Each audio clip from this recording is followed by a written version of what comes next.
Morning, good afternoon, good evening. जो भी जब ये वीडियो देख रहा है, this is Anand Ragwar from Paras edge world. बेटा, प्रीवियस क्लास में हमने बैलेंस ऑफ पेमेंट चैप्टर को कंप्लीट किया था और आज हम बैलेंस ऑफ पेमेंट यूनिट की दूसरी chapter that is foreign exchange rate को स्टार्ट कर रहे हैं। अब हम फॉरेन एक्सचेंज रेट चैप्टर को समझें इससे पहले ही मैं आपको बता दूं कि अगर आपने माइक्रो इकोनॉमिक्स का डिमांड चैप्टर और माइक्रो इकोनॉमिक्स का ही सप्लाई चैप्टर नहीं पढ़ा है तो आपको आज की क्लास और कल की क्लास, जिन दोनों क्लासेस में आपका ये फॉरेन एक्सचेंज रेट कंप्लीट होगा, ये दोनों ही क्लासेस में आपको तकलीफ आएगी। तो इसीलिए अगर आपको ये चैप्टर को समझना है तो इसके लिए जरूरी है कि आपको माइक्रो इकोनॉमिक्स का डिमांड और सप्लाई चैप्टर थोड़ा बहुत तो पता होना चाहिए। अच्छे से नहीं पता चलेगा, याद नहीं है चलेगा, पर थोड़ा बहुत नॉलेज तो होना चाहिए कि डिमांड क्या थी, सप्लाई क्या थी, law of demand, law of supply, ये सब क्या थे। एटलीस्ट इतना तो आपको पता होना चाहिए। ठीक है, चलिए तो स्टार्ट करते हैं। अब हमारे चैप्टर का नाम है फॉरेन एक्सचेंज रेट। अब ये फॉरेन एक्सचेंज रेट का मतलब क्या होता है, उससे पहले हम समझेंगे फॉरेन एक्सचेंज का मतलब क्या होता है। अब हम समझें फॉरेन एक्सचेंज का मतलब क्या होता है, उससे पहले हम समझेंगे फॉरेन का मतलब क्या होता है। तो फॉरेन का मतलब क्या होता है बेटा, ये तो पता ही होगा। इतना भी नहीं पता तो फिर गलत क्लास में पढ़ रहे हो बेटा। अगर आपको फॉरेन का मतलब नहीं पता है तो आप 12th क्लास पढ़ने गलत आ गए हो। आपको तो चौथी पांचवी क्लास पढ़ना चाहिए, उसमें बता देते, और इवन शायद इससे छोटी क्लास में बता देते होंगे, है ना। तुम लोगों का तो सीबीएसई स्कूल है तो तुम लोगों को तो शायद नर्सरी में बता दिया होगा फॉरेन का मतलब। चलो, तो फॉरेन का मतलब क्या होता है। फॉरेन का मतलब होता है all countries in the world excluding domestic country.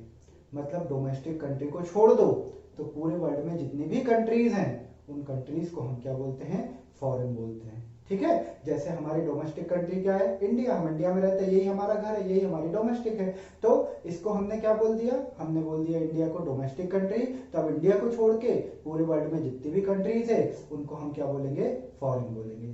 ठीक है, ये तो हो गया फॉरेन का मतलब। अब बात आती है फॉरेन एक्सचेंज मतलब क्या। तो फॉरेन एक्सचेंज का मतलब होता है फॉरेन करेंसी। अब फॉरेन करेंसी मतलब क्या, तो फॉरेन करेंसी का मतलब होता है currencies of all countries in the world excluding currency of domestic country। मतलब डोमेस्टिक कंट्री की करेंसी को छोड़कर पूरे वर्ल्ड में जितनी भी कंट्रीज हैं तो उनके यहाँ जो भी करेंसी चल रही है उसको बोला जाता है फॉरेन करेंसी। और फॉरेन करेंसी ही क्या है, फॉरेन एक्सचेंज है। तो मैं बोल सकता हूँ foreign exchange refers to the currency of all countries excluding domestic country. तो डोमेस्टिक कंट्री की करेंसी को छोड़कर जितनी भी करेंसीज हैं उसे हम क्या बोल देते हैं, उसे हम बोलते हैं फॉरेन एक्सचेंज, है ना। फॉरेन करेंसी यानी फॉरेन एक्सचेंज। ठीक है, जैसे इंडिया की करेंसी क्या है, रुपया। तो इंडिया की करेंसी रुपया है, इसको तो हमने क्या बोल दिया, डोमेस्टिक करेंसी बोल दिया, तो इसको फॉरेन एक्सचेंज नहीं बोलेंगे। अब इसको छोड़ के आप जितनी भी करेंसी के नाम जानते हो, जैसे अमेरिका की डॉलर, या फिर हम बोले इंग्लैंड की पाउंड, या फिर हम बोले जापान की येन। तो ये जितनी भी करेंसीज हैं इन सभी करेंसीज को हम क्या बोल देंगे, इनको हम बोलेंगे फॉरेन एक्सचेंज। समझे बेटा। तो फॉरेन एक्सचेंज का मतलब क्या हुआ, रुपया को छोड़ के जितनी भी करेंसीज हैं वो हमारी हुई फॉरेन एक्सचेंज। अब बात आती है फॉरेन एक्सचेंज रेट क्या होता है। तो रेट का मतलब होता है बेटा भाव। भाव मतलब जैसे हम बाजार में जाते हैं ना, पूछते हैं भाई ये चीज क्या भाव चल रही है, ये चीज क्या भाव चल रही है, उसी भाव को रेट बोलते हैं। तो फॉरेन एक्सचेंज रेट मतलब फॉरेन एक्सचेंज का भाव। फॉरेन एक्सचेंज का भाव यानी फॉरेन करेंसी का भाव, यानी फॉरेन करेंसी मार्केट में क्या भाव चल रही है, यही हुआ foreign exchange rate. Sir foreign currency market में क्या भाव चल रही है, मतलब फॉरेन करेंसी का भी मार्केट होता है क्या, मतलब फॉरेन करेंसी बाजार में बिक रही खरीद रहे, ऐसा क्या। तो तुमको क्या लगता था कि केवल ये सब्जी बाजार या शराब का बाजार होता है, नहीं बेटा, फॉरेन एक्सचेंज यानी फॉरेन करेंसीज का भी बाजार होता है। ये बात अलग है कि वो ऐसे दुकान लगा के नहीं बैठते जैसे दूसरी दुकानें लगती कि वो लेके बैठा है डॉलर और डॉलर बेच रहे लो भाई ढेरी 5 रुपए और 50 रुपए, है ना। उसका मार्केट अलग तरीके से होता है, वो देखेंगे आगे की क्लास में कभी। चलिए, तो मैंने आपको क्या बताया, फॉरेन एक्सचेंज रेट का मतलब क्या होता है, फॉरेन एक्सचेंज का भाव, फॉरेन एक्सचेंज का भाव। जैसे कि एक डॉलर में कितने रुपए आते हैं या 1 रुपए में कितने डॉलर आते हैं, ये क्या हुए फॉरेन एक्सचेंज के भाव। जैसे हमारे लिए फॉरेन एक्सचेंज क्या है, एग्जांपल के लिए फॉरेन एक्सचेंज यानी फॉरेन करेंसी। हमारे लिए एग्जांपल में हम क्या ले लेते हैं, डॉलर, कि डॉलर क्या है हमारे लिए, फॉरेन एक्सचेंज है, मतलब फॉरेन करेंसी है। तो अगर हमको $1 खरीदना है तो कितने रुपए में आएगा, मतलब $1 का भाव जानना है कि कितने रुपए में आएगा, तो से कि वो डॉलर आएगा, $1 बराबर 60 रुपए। तो इसका मतलब क्या हुआ, $1 60 रुपए में आ रहा, यानी डॉलर का भाव, डॉलर का रेट क्या चल रहा है, 60 रुपए चल रहा है। तो इसी को हम बोलते हैं foreign exchange rate. Foreign exchange rate मतलब फॉरेन करेंसी का क्या भाव चल रहा है। अब इसको हम बोलेंगे कैसे मीनिंग में, तो हम इसको बोलेंगे foreign exchange rate is the rate at which foreign currencies are exchanged with domestic currency. यानी फॉरेन एक्सचेंज रेट वो रेट या भाव है जिस पर डोमेस्टिक करेंसी का एक्सचेंज हो जाता है, बदल ली जाती है, किससे, फॉरेन करेंसी से। या foreign domestic currency foreign currency से बदल दी जाती है, या फॉरेन करेंसी डोमेस्टिक करेंसी से बदल दी जाती है। ठीक है, तो दो करेंसीज का आपस में एक्सचेंज का जो रेट होता है उसे हम क्या बोलते हैं, फॉरेन एक्सचेंज रेट बोलते हैं। ठीक, अब बात आती है ये फॉरेन एक्सचेंज रेट के सिस्टम क्या क्या होते हैं। तो फॉरेन एक्सचेंज रेट के अब हम देखने वाले हैं सिस्टम। तो there are two systems of foreign exchange rate. Foreign exchange rate के दो सिस्टम होते हैं।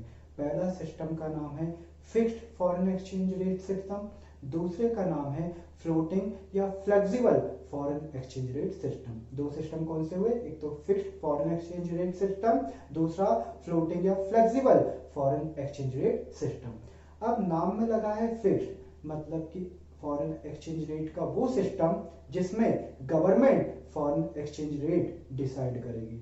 यानी अगर फॉरेन एक्सचेंज रेट गवर्नमेंट के थ्रू सेट हो, गवर्नमेंट के थ्रू डिसाइड हो, डिटरमाइंड हो, तो इस सिस्टम को हम बोलते हैं fixed foreign exchange rate system. और अगर ऐसा सिस्टम जो मार्केट के थ्रू डिसाइड हो रहा है, मतलब ऐसी फॉरेन एक्सचेंज रेट जो मार्केट के थ्रू डिसाइड हो, तो ऐसे सिस्टम को हम क्या बोलते हैं, हम इसको बोलते हैं फ्लेक्सिबल एक्सचेंज रेट सिस्टम। तो दो सिस्टम हो गए, एक तो फिक्स्ड जिसमें गवर्नमेंट फॉरेन एक्सचेंज का रेट डिसाइड करती है, दूसरा फ्लोटिंग जिसमें मार्केट फॉरेन एक्सचेंज का रेट डिसाइड करता है। अब मार्केट में भी जो फॉरेन एक्सचेंज की रेट डिसाइड होती है वो उसके अंदर और टू सिस्टम होते हैं। एक होता है आपका प्योर सिस्टम, दूसरा होता है मैनेज्ड सिस्टम। तो प्योर सिस्टम में क्या होता है, प्योर सिस्टम में जो फॉरेन एक्सचेंज की रेट है वो प्योरली मार्केट के ही थ्रू डिसाइड होती है।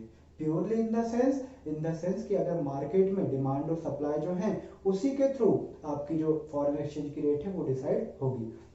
सर समझ नहीं आया, रुक जाओ अभी।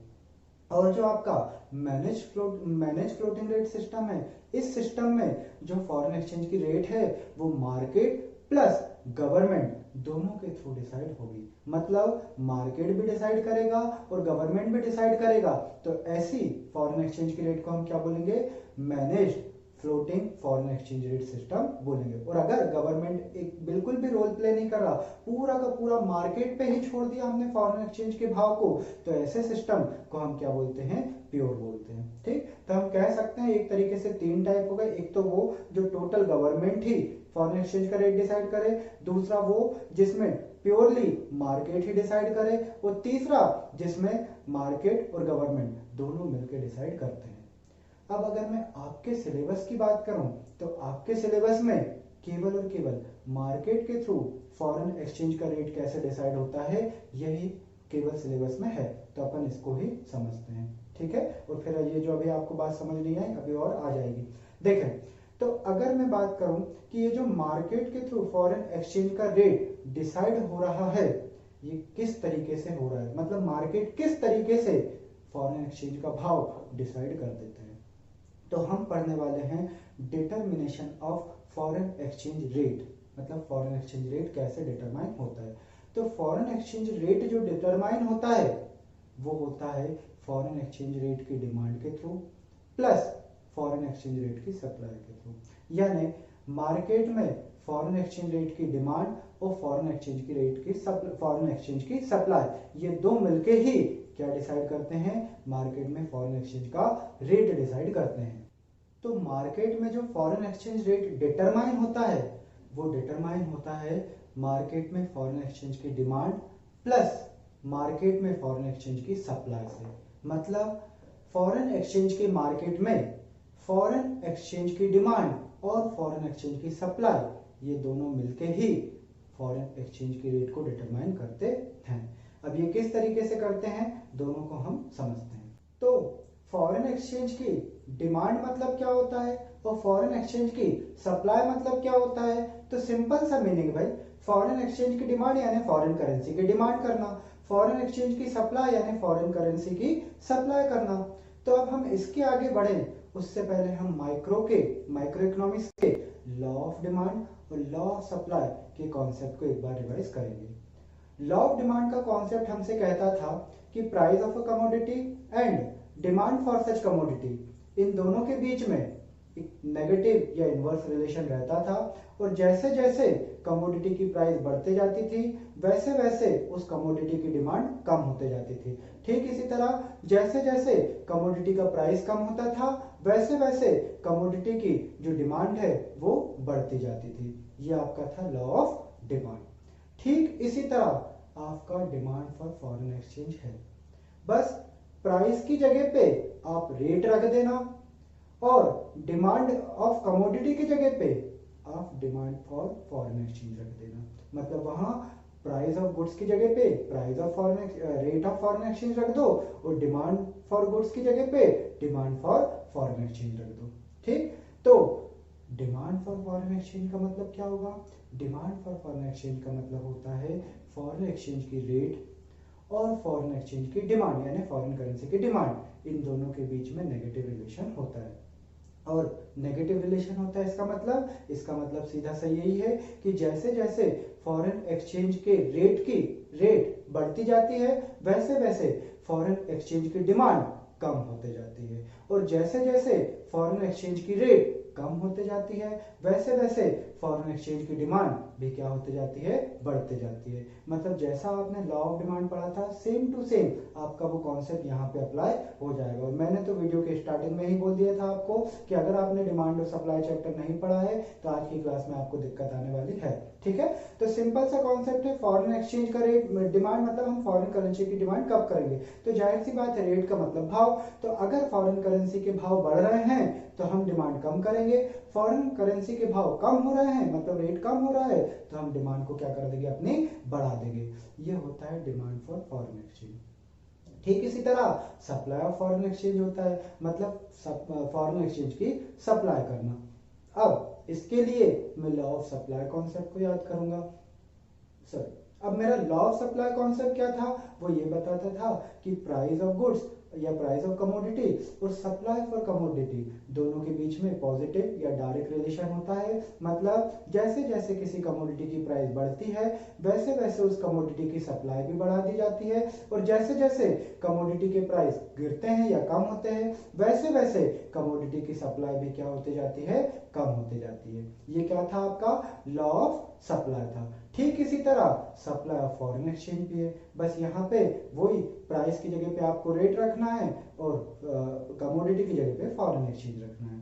तो यहाँ हम बोलेंगे कि ये जो आपका सप्लाई ऑफ फॉरेन एक्सचेंज है ये क्या बताएगा, ये आपको फॉरेन एक्सचेंज की रेट और फॉरेन एक्सचेंज की सप्लाई इन दोनों के बीच में डायरेक्ट या पॉजिटिव रिलेशन को बताएगा। मतलब बताएगा कि जैसे जैसे फॉरेन एक्सचेंज की रेट बढ़ते जाती है वैसे वैसे फॉरेन एक्सचेंज की सप्लाई भी बढ़ती जाती है, और जैसे जैसे फॉरेन एक्सचेंज की रेट कम होते जाती है वैसे वैसे ही फॉरेन एक्सचेंज की सप्लाई भी कम होते जाती है। ठीक, मतलब लॉ ऑफ डिमांड और लॉ ऑफ सप्लाई ही यहाँ मैंने डिमांड फॉर फॉरेन एक्सचेंज और सप्लाई फॉर फॉरेन एक्सचेंज में आपको पढ़ा दिया और मैंने कुछ भी यहाँ पे नहीं किया।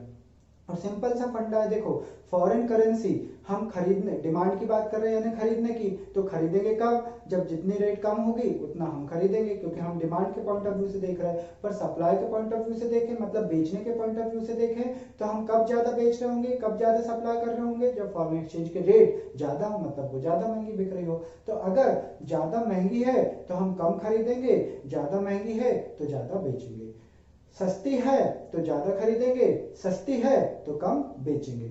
यहाँ पे मैं बायर बन के सोचता हूँ, यहाँ पे मैं सेलर बन के सोचता हूँ, और कुछ नहीं है बस। ठीक है, अब ये तो हमने देखा डिमांड फॉर फॉरेन एक्सचेंज और सप्लाई फॉर फॉरेन एक्सचेंज, पर अब मुझे देखना है कि इसमें फॉरेन एक्सचेंज की रेट कैसे डिसाइड हुई। तो अगर मैं फॉरेन एक्सचेंज रेट के डिटर्मिनेशन की बात करूं कि रेट कैसे डिसाइड होती है, तो रेट डिसाइड होती है, अभी हमने देखा, डिमांड और सप्लाई से। लेकिन कब? जब फॉरेन एक्सचेंज की डिमांड और फॉरेन एक्सचेंज की सप्लाई ये दोनों आपस में इक्वल हो जाए।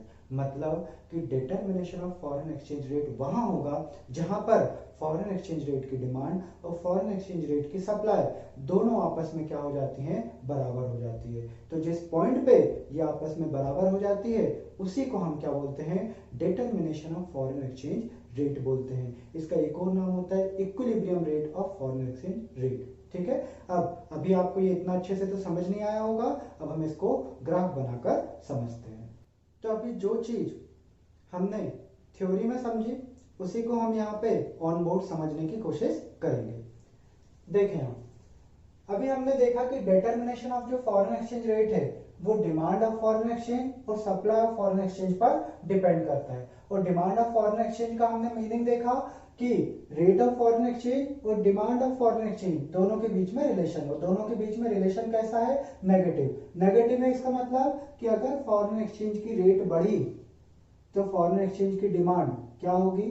कम होगी। और अगर फॉरेन एक्सचेंज की रेट कम हुई तो फॉरेन एक्सचेंज की डिमांड क्या हो जाएगी? बढ़ जाएगी। यही हमने लॉ ऑफ डिमांड में भी पढ़ा था माइक्रो में। और फिर अगर उसके डायग्राम की बात करें तो यहाँ पे हम प्राइस रखते थे, तो यहाँ पे मैं क्या रख दूंगा? फॉरेन एक्सचेंज की रेट। और डिमांड यहाँ पे रखते थे तो डिमांड एज इट इज यही की यही रहेगी। ठीक, और उसका अगर हम डायग्राम बनाते थे तो कुछ इस तरीके से डाउनवर्ड स्लोप हमारा बनता था, left to right downward slope हमारा बनता था। इसी तरह सप्लाई ऑफ फॉरेन एक्सचेंज में हमने देखा कि rate of foreign exchange and supply of foreign exchange दोनों के बीच में पॉजिटिव रिलेशन होता है। दैट इज अगर फॉरेन एक्सचेंज की रेट बढ़ती है तो फॉरेन एक्सचेंज की सप्लाई भी बढ़ती है, और अगर फॉरेन एक्सचेंज की रेट कम होती है तो फॉरेन एक्सचेंज की सप्लाई भी कम होती है। इसी को डायग्राम में अगर हम प्रेजेंट करें तो यहाँ पे हम रेट रख देते हैं और यहाँ पे हम क्या रख देते हैं? सप्लाई रख देते हैं। उसके बाद अगर हम इसके कर्व की बात करें तो इसका कर्व कैसा बनता था? यू अपवर्ड स्लोप का बनता था, लेफ्ट टू राइट। तो डिमांड का downward slope left to right, supply का upward slope left to right. फिर हम बात करते हैं determination of foreign exchange rate कैसे होता है। तो मैंने आपको बताया demand of foreign exchange and supply of foreign exchange, जब ये दोनों क्या हो जाए? इक्वल हो जाए, तो ये सिचुएशन को हम क्या बोलते हैं? डिटर्मिनेशन ऑफ रेट बोलते हैं। मतलब कि जब फॉरेन एक्सचेंज की डिमांड इक्वल फॉरेन एक्सचेंज की सप्लाई हो तो यही सिचुएशन आपकी क्या बनती है? डिटर्मिनेशन ऑफ रेट बनती है। अब इसी को हम यहाँ दोनों पे दिखा देते हैं। एक तरफ हम लिखते हैं रेट, दूसरी तरफ हम लिखेंगे demand of foreign exchange and supply of foreign exchange. और डिमांड में डिमांड का कर्व बना देंगे, सप्लाई में सप्लाई का कर्व बना देंगे। और ये जो आपका पॉइंट आया जहां पे ये आपका क्या है? ये है आपके सप्लाई ऑफ फॉरेन एक्सचेंज, ये हमारा डिमांड ऑफ फॉरेन एक्सचेंज। और इस पॉइंट पे आपकी डिमांड इक्वल हो गई किसके? सप्लाई के। तो इस पॉइंट को ही हम क्या बोलेंगे? हम बोलेंगे determination of foreign exchange rate. मतलब ये हमारा पॉइंट हुआ जहां पे आपकी फॉरेन एक्सचेंज जो रेट है वो क्या हो जाती है? डिटरमाइन हो जाती है। तो सिंपल सा कॉन्सेप्ट है। डिमांड में हमको याद रखना है लॉ ऑफ डिमांड, सप्लाई में याद रखना है लॉ ऑफ सप्लाई। दोनों पॉइंट को इक्वल करना, वही के वही डायग्राम है, दोनों डायग्राम को एक साथ बना देना तो आपकी रेट डिसाइड हो जाएगी। और एक्चुअल में मैं आपको बता दूं कि एक्चुअल में रेट ये नहीं होती है। रेट आपकी कौन से एक्सिस पे है? वाई एक्सिस पे है। तो आप इसकी सीध में जाइएगा इस वाले पॉइंट पे। इस पॉइंट को हम क्या बोलेंगे, फॉरेन एक्सचेंज की रेट बोलेंगे, है ना। मतलब ये तो हम बताते हैं ये वो पॉइंट है जहां पे फॉरेन एक्सचेंज रेट डिटरमाइन हुई। लेकिन अगर रेट की बात करूं तो रेट तो वाई एक्सिस पे है, तो वाई एक्सिस पे जाऊंगा यहाँ वाले पॉइंट पे, मतलब यहाँ पे जो भी नंबर चल रहे होंगे वाई एक्सिस पे, तो इस पॉइंट पे जो भी नंबर होगा वही हमारी फॉरेन एक्सचेंज रेट होगी। मतलब 20, 40, 60 अगर चल रहा होगा तो ये बता रहा होगा कि 60 रुपए हमारे फॉरेन एक्सचेंज का रेट चल रहा है। ठीक है, तो बेटा आज की क्लास में हमने फॉरेन एक्सचेंज चैप्टर शुरू किया, जिसमें हमने जाना फॉरेन एक्सचेंज का मतलब क्या होता है, फॉरेन एक्सचेंज रेट के कौन कौन से सिस्टम होते हैं, और फॉरेन एक्सचेंज रेट मार्केट में किस तरीके से डिटरमाइन होती है।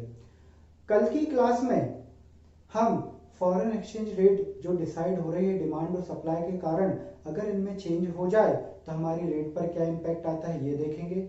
प्लस कुछ छोटी मोटी टर्म्स हैं जैसे appreciation, depreciation, devaluation, revaluation of foreign currency, ये सारी बातें हम कल की क्लास में देखने वाले हैं। पर कल की क्लास भी आपको तभी समझ आएगी जब वही आपने आज की क्लास तो याद रखना ही है, plus law of demand, law of supply, मतलब डिमांड और सप्लाई में इंक्रीज डिक्रीज क्या होता है वो आपको पता होना चाहिए। मैं आपको पहले ही बोल चुका हूं कि इस चैप्टर को समझने के लिए डिमांड और सप्लाई चैप्टर आना जरूरी है माइक्रो इकोनॉमिक्स का। अगर वो आपको नहीं आता और आप ये क्लास देख रहे हो और बोल रहे हो उसने क्या पढ़ाया, मेरे तो कुछ समझ नहीं आया, तो इसमें मेरी गलती नहीं है, क्योंकि मैंने क्लास के स्टार्टिंग में ही आपको बोल चुका हूं। तो अभी भी मैं कह रहा हूं कि एक बार पहले वो माइक्रो इकोनॉमिक्स का डिमांड सप्लाई पढ़ लेना, उसके बाद ही इस क्लास को पढ़ना, और नेक्स्ट क्लास तो आपको और भी नहीं समझ आएगी अगर आपने वो चैप्टर नहीं पढ़ा है तो। ठीक है, तो वो दो चैप्टर प्लस आज की क्लास, ये दोनों क्लास मिला देंगे, ये दोनों मिला देंगे कॉन्सेप्ट, तभी आपको कल की क्लास समझ में आने वाली है,